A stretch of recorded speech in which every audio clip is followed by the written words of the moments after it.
Are we really being honest, Chair? Chair, I think that is why Governor, I think the guidance of the Chair initially was the correct one, that you allow these people to express themselves. These matters are a motive for everyone. Then during your response, you can even table those problems, because me personally, and I will say this because me, I don't fear anybody here.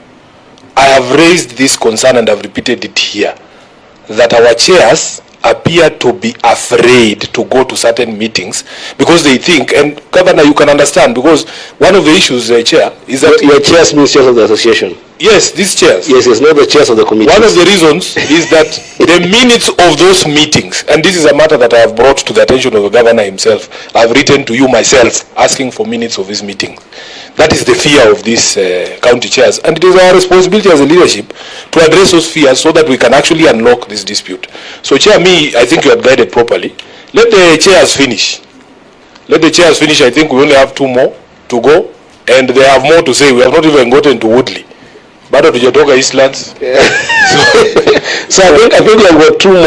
Thank you, Joe's representation. And Governor, as I said, actually the way the meeting is going is actually the way it confirms on trial. It's not the other way around where one must rebut the other. But I think that just take note. I'm going to give you sufficient time to respond to some of the concerns that are raised. Let me go to Woodley. Let me go to Woodley because I want to mix this. The gentleman, you're from Fafa, right? Yes. Yes. Fafa has just been deployed by the chair. Yeah, but I want to ask before you go to Woodley, there's some information that you are lacking. Governor is lacking, Senator is lacking, but if it's known, then these discussions will be even more easier to solve. How many minutes do you need to tell me the information? 2-3 minutes. I'll give you 2. Thank you.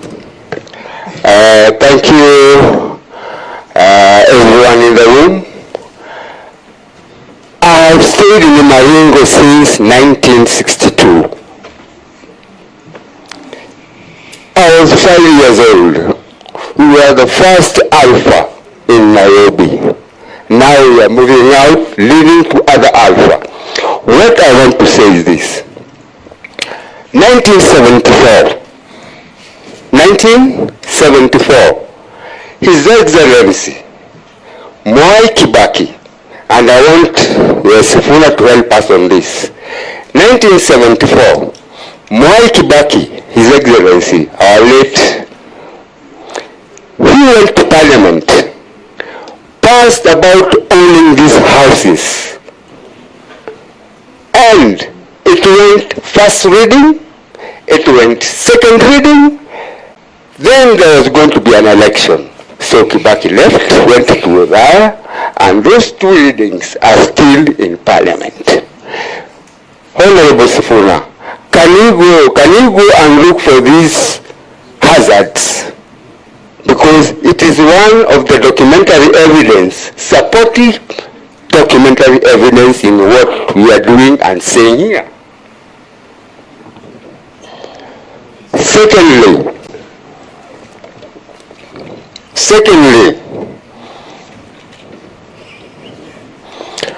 yes. Secondly, about ownership.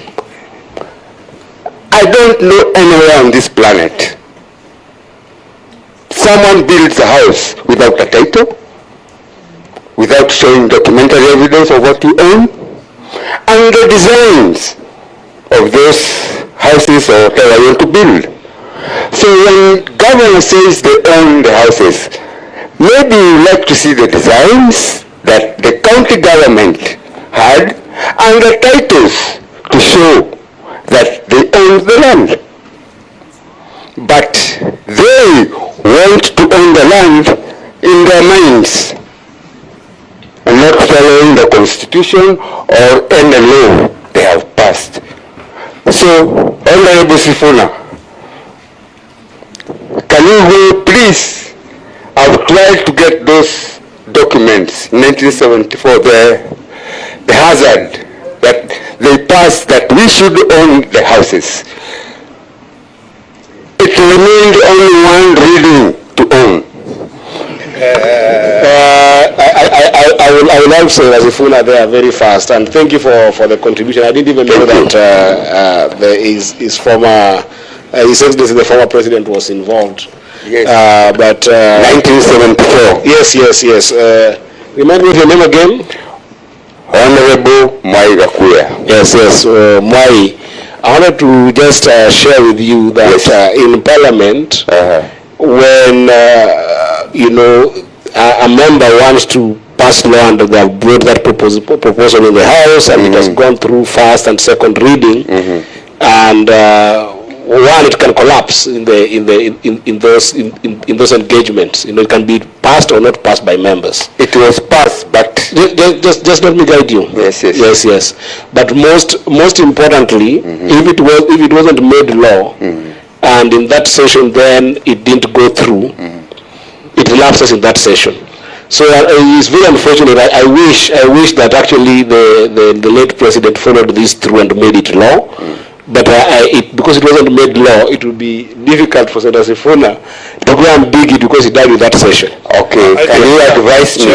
Chair, just switch off your mic, Moi. Yes, sir. I want to commit to you. It is very easy to get parliamentary records. The Hansard is there, but what the chair is struggling to tell you is that a law only passes after that third stage.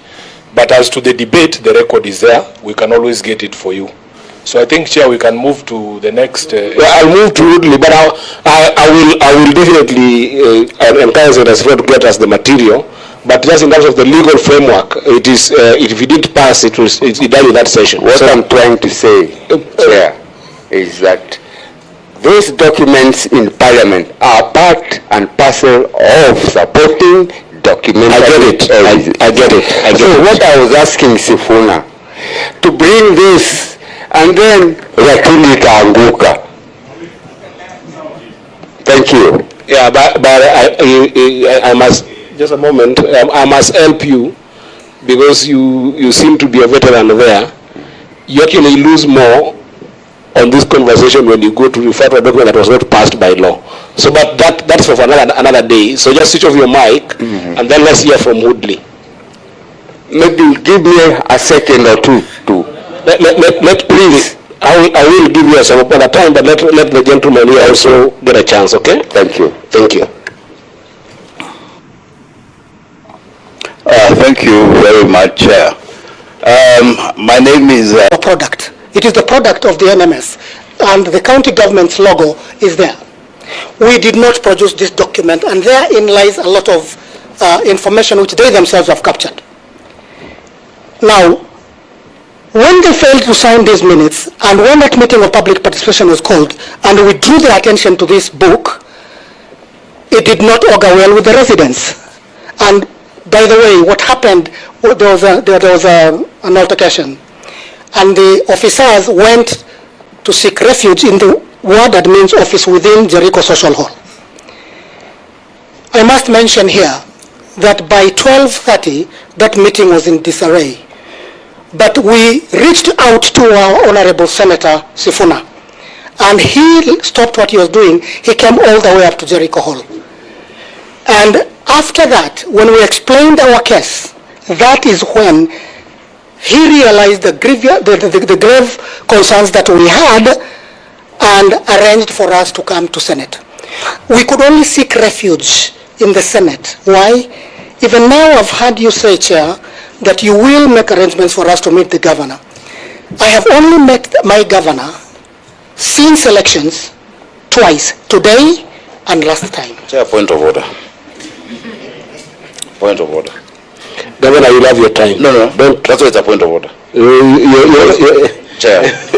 You're not allowed to a point of order because you're not a member of this house. I'm a member. You are a member, but I will make sure. Governor. It costs you nothing to hear me. Governor, just a moment.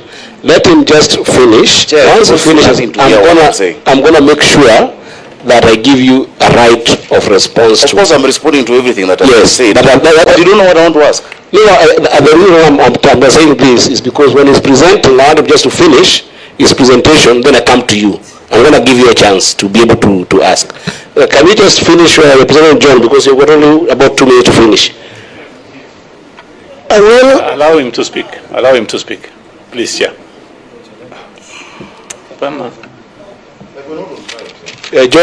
John, go ahead. And therefore, our views, which we are presenting to you today and which have been captured in those 5 in quite some detailed documentation, is that, as Senator Sifuna stated, that there seems to be something here that we either need this to be resolved or not to be. We need it to be resolved like yesterday. But the problem has been, right from the word go, we offered ourselves to come to public participation meetings, which were never meaningful.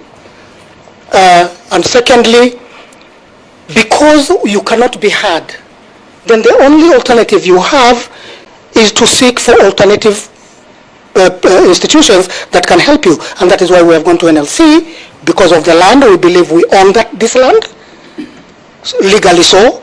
And we still also understand we legally own these houses as our houses, because they were rent to own a house, as you have already been explained in those documents that you have been given, and as already explained by my Maringo counterpart. Chair, we were going to seek... You have one more minute. We were going to seek your indulgence here, that you engage NLC and engage the county government to please hear us out. We are still in square one. We still believe the residents said no to this project. Proper consultations have never been made, and the law has been broken left, right, and center. We live in fear in our estates. Thank you, Chair. Governor, I wanted to give you a chance to perhaps raise your concern. Chair, I think next time we have such an engagement, everyone should be on oath. Because there's a lot of disingenuity. Chair, I will share with you a letter, because he says he's met me once or twice, and that they seek audience and they're not getting audience. We invited them for a meeting with me on the 7th of April, 2025. They came and stopped residents from attending the meeting at Charter Hall. Why is he not saying that? You cannot come to the table of equity without, you must have clean hands. So when you call you for the meeting and you come with placards and you threaten others who are registering from attending the meeting, are we really being honest, Chair? Chair, I think that is why Governor, I think the guidance of the Chair initially was the correct one, that you allow these people to express themselves. These matters are a motive for everyone. Then during your response, you can even table those problems, because me personally, and I will say this because me, I don't fear anybody here. I have raised this concern and I've repeated it here, that our chairs appear to be afraid to go to certain meetings because they think, and Governor, you can understand, because one of the issues, Chair, is that... Your chairs means chairs of the association. Yes, these chairs. Yes, not the chairs of the committee. One of the reasons is that the minutes of those meetings, and this is a matter that I have brought to the attention of the Governor himself, I have written to you myself asking for minutes of his meeting. That is the fear of these county chairs, and it is our responsibility as a leadership to address those fears so that we can actually unlock this dispute. So, Chair, I think you have guided properly. Let the chairs finish. Let the chairs finish. I think we only have 2 more to go, and they have more to say. We have not even gotten to Woodley. Bado tujatoka Eastlands. So I think we have got 2 more. Thank you, Joe's representation. And Governor, as I said,